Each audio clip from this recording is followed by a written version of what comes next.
What's up, everybody? Welcome to video number 2. And this video is about the actual purchase of the truck that you want to get on the road so you can make all your money, right? There's two transactions when it comes to this, and the overwhelming majority of people are going to buy used. There's a small percentage of people who have the money or the wherewithal through credit or whatever the means is to build a truck from scratch, brand new. But the majority of people are going to buy a used truck. And what I want to do in this video is just give you some information on what you should be looking for and what not to be afraid of and what to be afraid of when you're buying the truck that you want to use for your business. So first and foremost, if you're not sure what kind of van you want to use, what you want to look for is called a step van. STEPVAN, step van. Google that.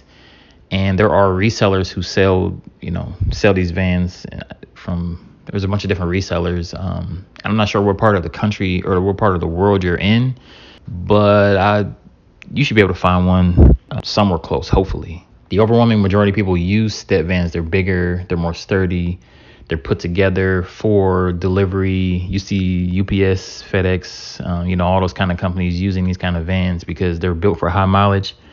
They're built for wear and tear. They're built for stop and go. They're built for that kind of stuff, and they last a long time because of the way that they're built. So the majority of food trucks are built from those vans. Now, on these vans, like I said, they're built for more delivery service, and so they're going to have some miles on them if you're buying used. Don't be alarmed if you see a step van that's got 200, 300,000 miles on it. That's just normal for those kind of vans because, once again, they're built for that. Don't go into that transaction with the mind state of how you buy a car. If you saw a car with 200, 300,000 miles on it, it's not the same thing. So don't treat it as the same.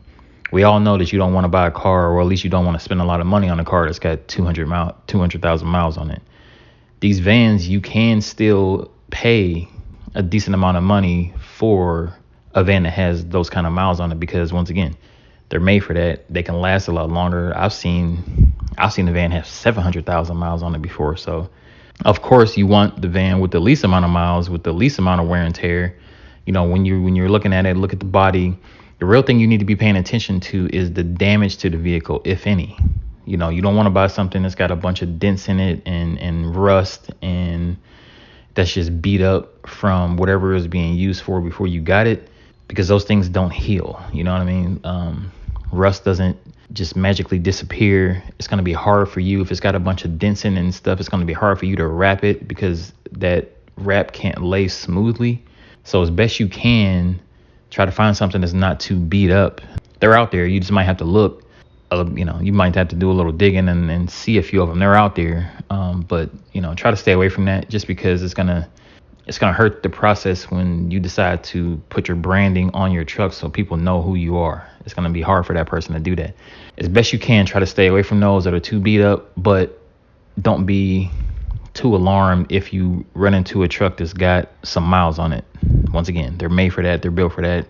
They can handle that. It's just all about the maintenance that the truck had. It's all about the body of the truck that you want to really look at, the parts, and that's the kind of stuff you really want to look at. So for those of you who can afford to buy a newer truck, a lot of these topics or a lot of these potential issues you don't have to worry about because the truck's newer, of course. It's going to be more expensive, as you know, because of that. But a lot of these issues with dents and rust and wear and tear, that won't be a problem that you're going to run into. It's just about how much money you want to spend and how new do you want to go. That's really it. So those are the main things that you want to look for when you're buying used, and the kind of questions that you want to ask going into it.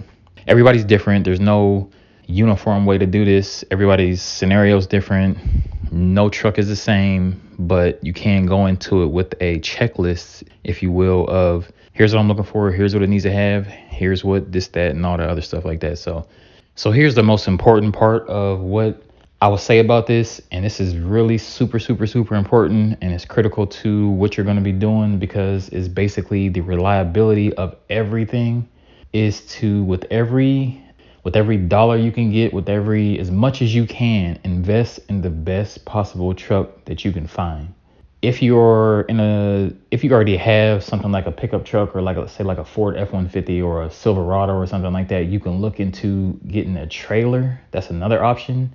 Outside of just buying a truck, I actually had a trailer myself. I didn't have a food truck. I had a food trailer to start with. But one of the most important investments that you're going to make in this whole operation is to find the best possible truck you can with as much money as you possibly can. If you skimp on the truck that you buy and don't buy something that's good and reliable, if it breaks down, you can't make money. So you want to be able to make money to as fast as you possibly can. You want to recoup all the money that you're spending up front to get on the road. You don't want to get on the road and then start breaking down, because it's going to take you a lot longer to get your money back.